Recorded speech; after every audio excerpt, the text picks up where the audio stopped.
Good morning, and welcome to another episode of Designers at Home. My name is Darrell Wilson, and I will be sitting in for Mark today. Mark and I have been working together for over 20 years, so I'm just happy to have this opportunity to spend some time with you. So today we have a special treat that's both culturally and socially interesting, sort of artifacts and so forth. We're going to be joined by Joes he's the chief curator and director at the Wende Museum here in Culver City. Good morning. So I was just explaining to our viewers that you have very socially and culturally and aesthetically interesting items.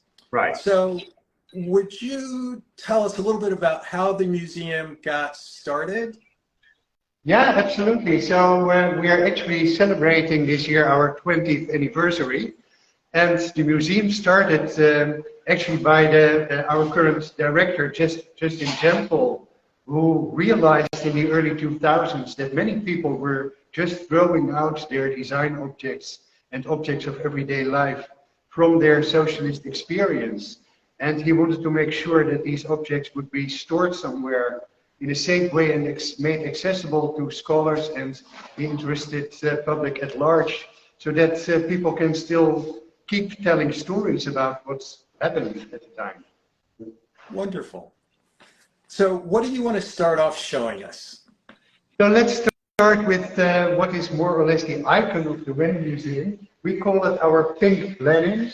It's actually mass-produced Lenin bust from the mid-1960s, which was spray-painted during one of the so-called Monday demonstrations in the city of Leipzig in Germany, which took place a few weeks before the fall of the Berlin Wall. So this piece was used in a demonstration to more or less mock the very bureaucracy and seriousness of state socialism. And how did you guys acquire that?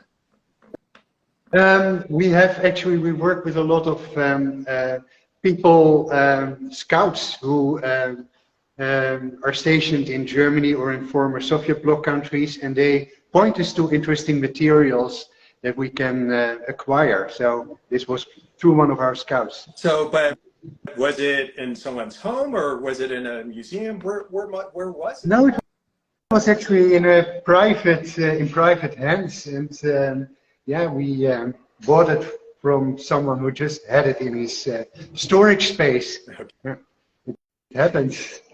And that is actually quite interesting about this museum, that so many artifacts we have in the museum come from daily life, from people, not from official collections, but really from the center of people's lives. Great. So what's our next thing then? Yeah, so let's walk a little bit around the corner and we show you a few highlights of our collection, which we have stored in open storage. So the first space here is dedicated to the space race, which was such an important aspect of Cold War competition between the West and the Soviet bloc countries. And you see here the space race from the perspective of the East. So on the left side there is this plate with a green background and a dog on it. This is Laika, the first dog that was sent into space. That happened before the first human went up. Unfortunately for Laika, she didn't make it back alive. But then you see the little rocket in front of it with the two dog heads. Those are Belka and Strelka, and they were the first dog who came back alive. And actually one of the puppies of Strelka was later given as a state gift by Khrushchev's wife to Jackie Kennedy during the state visit. Yeah. Also maybe interesting are the little models of the Sputnik satellite, the first artificial satellite in space in 1957, here put on a music box. And then if we move a little further... Sorry to interrupt you, but what does that music block play? What's the music? So it actually plays the Internationale if you open it, the communist song. And yeah, you see there's a lot, these space race artifacts that are combined with other things. For instance, on the other side here, we have a bed lamp in the form of a space rocket. So this was quite common. And you said that these items, some of them were commemorative items. Right. And who actually received the commemorative items? Because in the States, a lot of the commemorative items would have been for sale or whatever, so that the general public could have a little piece of that experience. So what was the case with these items? So that sometimes happened in special shops in the Soviet bloc countries, and you could obtain these objects for relatively high prices, especially relative to the income in those countries. But more common was that they were actually presented as a kind of relation gifts. For instance, if you were a worker who had been part of a certain company for 20 or 25 years and had a great job, did a great job, then you could, as a reward, get one of such pieces. Interesting. Yeah. I can actually show you some commemorative plates that had the same background. Well, maybe first let's have a quick little look here next door, because here we have something quite special. This is an original pebble or piece of rock from the moon, which we obtained through mediation of David Scott. David Scott was the commander of Apollo 15, and by the way, the first man ever to drive on the moon. And every astronaut who collected material on the moon has the right to designate one institution to showcase a piece of the moon. And what is so special about David Scott is that he found it so important that this piece of the moon would be in a context of the cultural history of the Cold War, and not just in a military museum or a technological museum. So is that sort of a marker of we were there first, or what explain the context of going to have that there? Not so much we were there first. Actually, David Scott gave a lecture at the Wende Museum where he said it's not the Americans that went to the moon, it's humanity that went to the moon. And he makes a very strong point in the collaborations between the Soviet cosmonauts and the American astronauts that made it possible for people in general to get to the moon. Very good.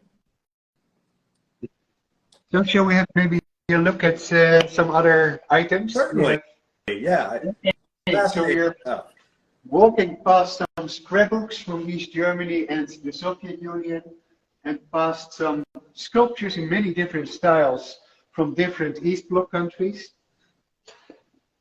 But I wanted to highlight some of our commemorative plates, which is a special collection in the Wende Museum. We have around 1,200 of these plates.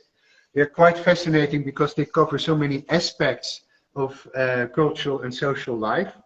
And some of them are just weird. I'm pointing here to a plate with two soccer players. As you might know, soccer was a game that was invented in the late 19th century. But the soccer players are here represented as in the style of Athenian vase painting from the 5th century BC. So those weird little combinations are sometimes to be found here.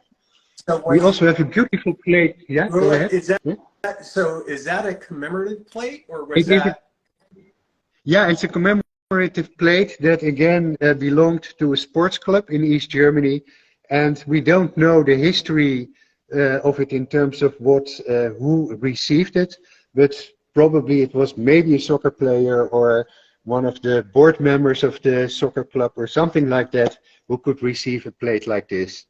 So these items seem very specialized. Was there a certain manufacturer or company that produced them, or what's the story behind that? Yeah, so for instance, in East Germany, which was very prolific in producing these plates, I think there were 12 different ceramics factories that produced these plates. It was always a combination of just ceramics for use in the kitchen, and these more decorative plates that were typically hang against the wall. And yeah, you could show off with them. One great example is actually the white and blue plate next to it, which is hand painted. It's a piece of Meissen porcelain. Meissen was a famous porcelain, and still is, famous porcelain factory near Dresden in Germany. And this is a scene of the storming of the Winter Palace, which is now the Hermitage Museum in St. Petersburg, during the Russian Revolution. And what is so interesting about it is that this scene was taken from a film still of Eisenstein's movie October in 1927 that commemorates the Russian Revolution. And you can see how beautifully the white ground of the plate worked as a snow landscape here. And who would have received that plate? Since it's... We have literally no idea. Okay. I do know that there are two they... versions of this plate. We have 3 of them, and I know of 2 other plates that are in other collections. So it was copied, always hand painted, but we don't know who received these plates. Okay, great. Yeah. And what about that plate with sort of peeking in the corner with the skier on it? Oh yeah, that's another sports plate. It says Aufbau Junenbach, which is a little town in East Germany. And again, just like the soccer plate, this was a typical plate that could be donated to someone who was very active in a sports organization, in this case with the winter sports. Interestingly, we also have a large collection of flags that belong to those sports clubs or agricultural communities or factories, etc., with very comparable scenes on them. Interesting. Right. So maybe shall we have a look at our design objects on the other side of the museum? That would be fantastic. Perfect. Then we'll walk along, and while we are walking, you will get a sneak peek into our current exhibition, which is the title is Deconstructing Ideology, and it is an exhibition about the Cultural Revolution in China, the years 1966 to 1976. Mm-hmm. And this exhibition starts with a section on contemporary art. That is where we are now. We also have a little look into the rest of the space so that you get an idea. See a large bust of Mao there in the middle. And then we are moving along this very interesting dress here, which is actually designed by Vivienne Tam, who is a Hong Kong-based clothing designer. And she took a very famous portrait of Mao as a starting point. The portrait you might actually know because it was always placed centrally in Tiananmen, the Square of Heavenly Peace in Beijing. But here she more or less photoshopped the image in different ways. So there is one Mao with a bee on his nose, there is a Mao in pigtails, there's a Mao as a cleric over here, a Mao in sunglasses, which is, first of all, of course, a way of making fun of this image that was actually the most copied image in world history. There are many billion copies of it. But it's also a comment on the fact that Mao was supposed to be responsible for everything going on in China. So he has many different faces. So now, is that a single artifact, or was that put into production? No, this is actually a single artifact, and it's part of the museum. We have it on loan. Yeah. Yeah, it's very fascinating, particularly the multiple images of Mao and how it really sort of plays with that idea that you spoke of Mao being everything. Right, yeah.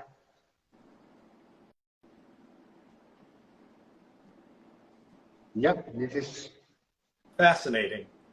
Fascinating and a little odd, but fascinating. Because I would... Okay, thank you, yeah.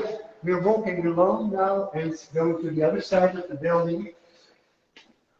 You see our new acquisitions wall on the right.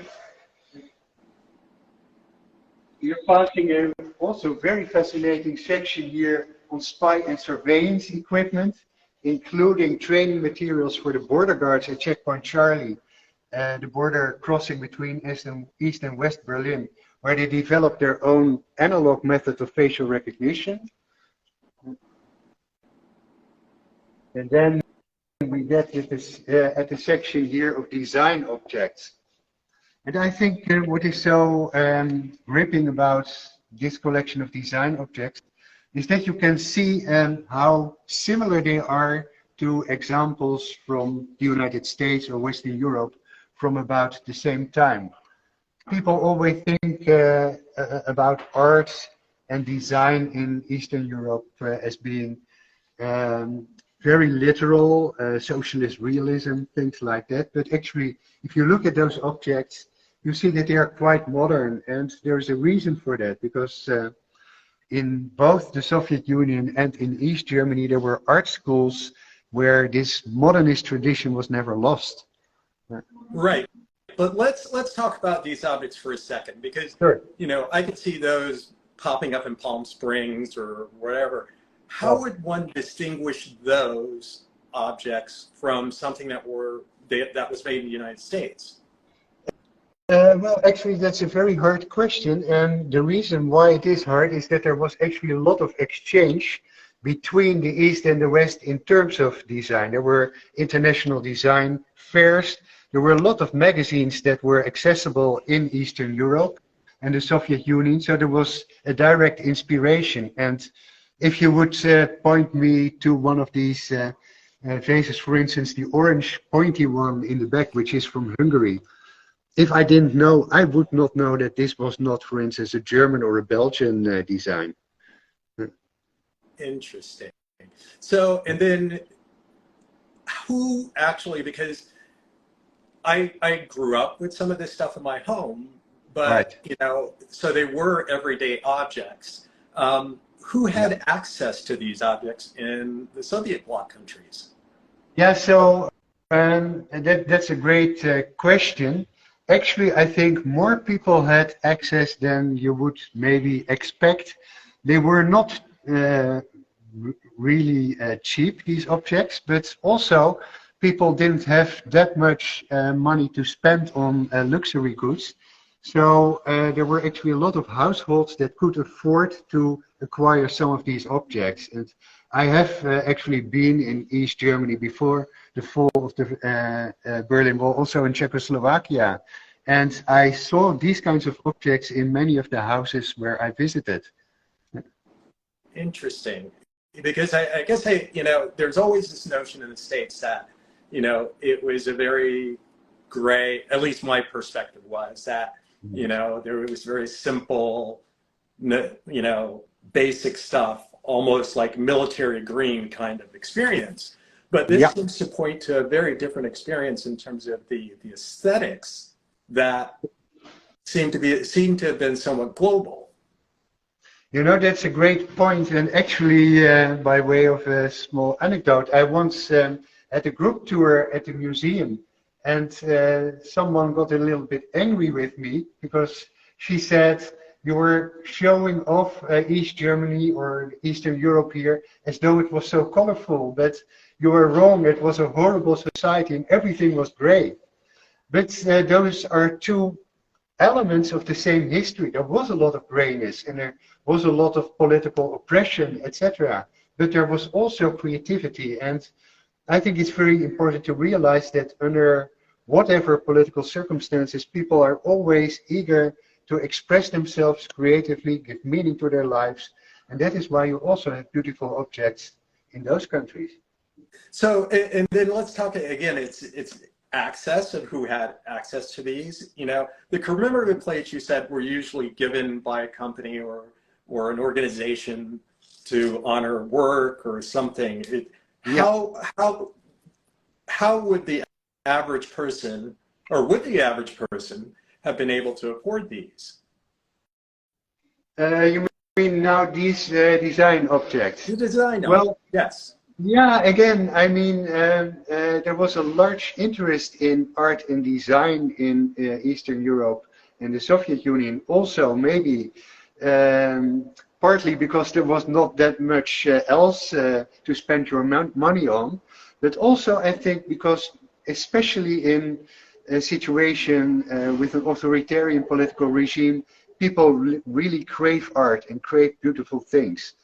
And since they were around and they were not excessively expensive, people saved money to buy them. I think Very that's the interesting. basic story. Yeah. Yeah.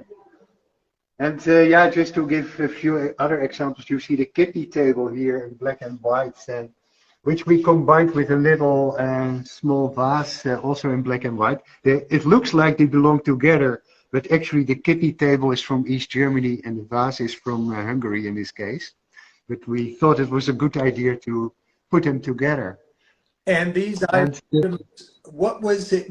Were they mass produced or were they more sort of artisan, bespoke kind of items?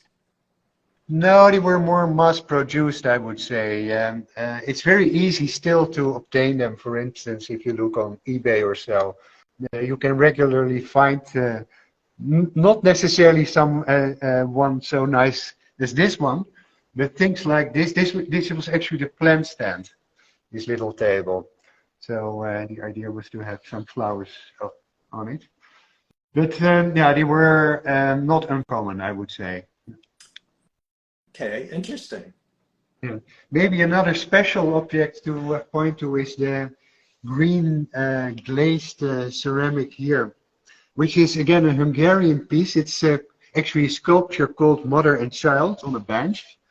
And it is from a ceramics factory in Pécs in Hungary called Zolnay. And Zolnay was the center of ceramics production in Hungary, like Meissen was a center in East Germany. And this glaze is very specific for that factory. It's a secret recipe that they developed in the late 19th century and are still using for their sculptures and ceramics. And was this a mass-produced piece or was this a more of a sculpture? No, it's more of a sculpture, so it's a one-off. And we also have in the same style serial Lenin sculptures, but I think it's very interesting that one and the same factory both produced these communist leaders and then these more abstract sculptures that go back stylistically to the early 20th century. Interesting. So, I mean, do you have any examples of these? Seem very high design items. Right.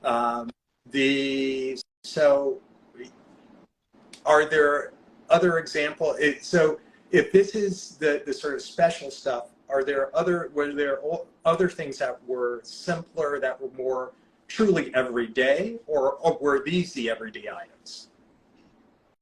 Well, of course, there were everyday items in the sense of utensils and plates you use for breakfast and things like that.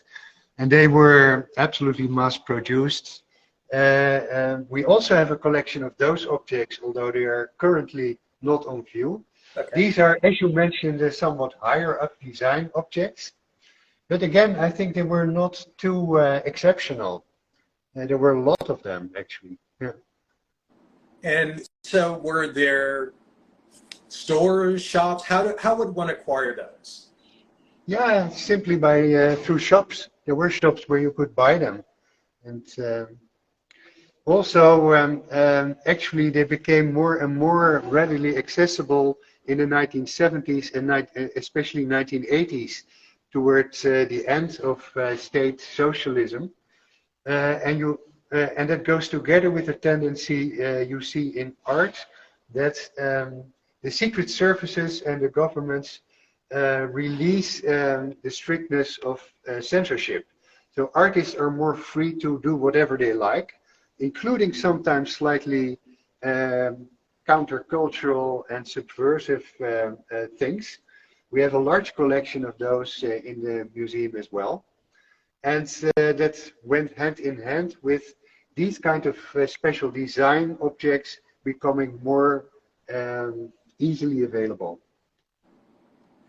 So tell us, because you've mentioned several things, tell us a little bit about what the museum encompasses. What, because you have some contemporary things, you have some historical things, you have Right. political things.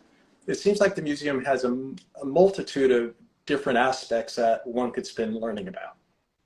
No, that's absolutely true. So the core of the museum, the collection, is about the Cold War period and covers, it used to cover the Soviet Union and Eastern Europe, but 2 years ago we expanded the geographical scope to include socialist countries worldwide, which is why we have now our first China exhibition. And April 1st we will open our first Vietnam exhibition. And it is indeed a combination of objects from everyday life. And we have a film archive, we have artwork, both official artwork and countercultural artwork. We have historical witness interviews, all kinds of things to be able to combine them into new perspectives about the past. So that is important for us. We always want to make meaningful connections between the past and the present and make it alive. You mentioned that there was a lecture, forgive me, I've forgotten the name of the guy who get with the moon rock. So do you also have a lecture series, or is that? Yeah, no, absolutely. We have actually a very busy lecture and panel discussion series that in part are organized in conjunction with our exhibition. So we had a whole series of talks and discussions about China during and after the Cultural Revolution, but also in conjunction with our other current exhibition, which is about East German mail art. So we had a panel discussion about the history of mail art. And then we have an online discussion series with our student council about the political aspects of contemporary art. So we really try to bridge many or cover a lot of terrain and cover a lot of topics. Great, great. So we're coming to the end of our time. I want to thank you for showing us here the museum. It's very, very fascinating. Could you give us an idea, what are the hours? When are you open? Sure. So we're open Friday through Sunday at 10 a.m. to 5 p.m. Yeah. And are reservations necessary, or? No, you can come as you like. It's free. You can always come, and also we make a point that all our programs on site are always free, on site Great. And online, I should say. Yeah. Okay. Wonderful. So thank you again. Thank you all the viewers, and please join us for our next edition of Designers at Home. I believe Mark will be back. I will be making guest appearances now and then. But again, thank you. This has been wonderful. Everyone have a great day. Well, thank you so much for having us, and I hope to see you back in Culver City at our museum. I hope to be there. Okay, great. Thank you.